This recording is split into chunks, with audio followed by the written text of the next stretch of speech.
এই তুমি সেই রাফি না, যে কিনা 8 বছর আগে ধর্ষণ করার চেষ্টায় জেলে গিয়েছিলে? পিছন থেকে এমন কথা শুনে একটু বিরক্ত হয়ে ঘুরে দেখি আমার পাশের বাসা সেই শফিক চাচা। তারপর একটু মুস্কি হেসে উত্তর দিলাম, হ্যাঁ চাচা, আমি সেই রাফি। কেমন আছেন চাচা? শফিক চাচা বলল, আমি কেমন আছি তা তোমার না জানলেও চলবে, আগে বলো তোমার কি অবস্থা। জেলের ভাত খেয়ে কি এই 8 বছরে কিছু শিক্ষা হলো, না আবার ওই আগের মতোই আছো? শফিক চাচার এমন কথা শুনে থমকে গেলাম।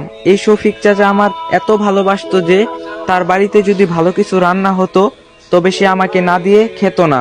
আর সেই শফিক চাচা আজ আমাকে এমন কথা বলতে পারলো। তারপর আমি মাথা নিচু করে আসি।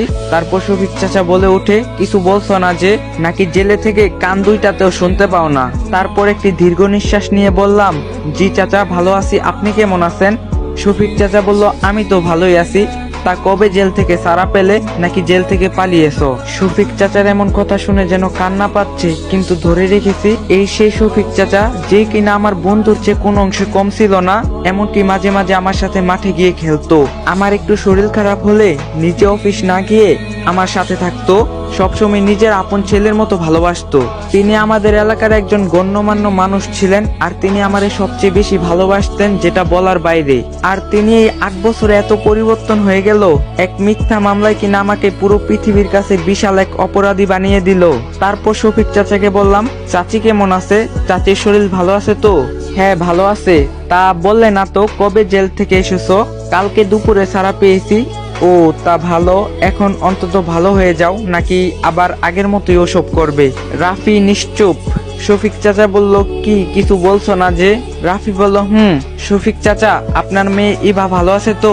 এই কথা বলার পর শফিক চাচা যেই কথা বলল তা শুনে আমি ভীষণ অবাক হয়ে যাই। তিনি বললেন, কেন, একবার নিজের মামাতো বোনের সাথে হয়নি, এবার আমার মেয়ের দিকে কোন নজর দিচ্ছিস? আমি শুধু অবাক হয়ে থাকলাম যে শফিক চাচার মেয়েকে আমি নিজের বোনের চোখে দেখি, আজ কিনা শফিক চাচা এমন কথা বলতে পারলো। আমি শুধু নীরবে সব শুনলাম, আর নিজের চোখের পানি ধরে রাখতে পারলাম না। চোখ থেকে 2 ফোঁটা পানি বের হয়ে আসলো। তারপর শফিক চাচা বলে ওঠে, তোমাকে আমি এত ভালোবাসতাম, এত তোমাকে ভালো জানতাম, আর তুমি এই প্রতিদান দিলে। তখন আমি কান্নার স্বরে বললাম, চাচা বিশ্বাস করেন, আমি এসব কিছুই করিনি, আমাকে ফাঁসানো হয়েছে।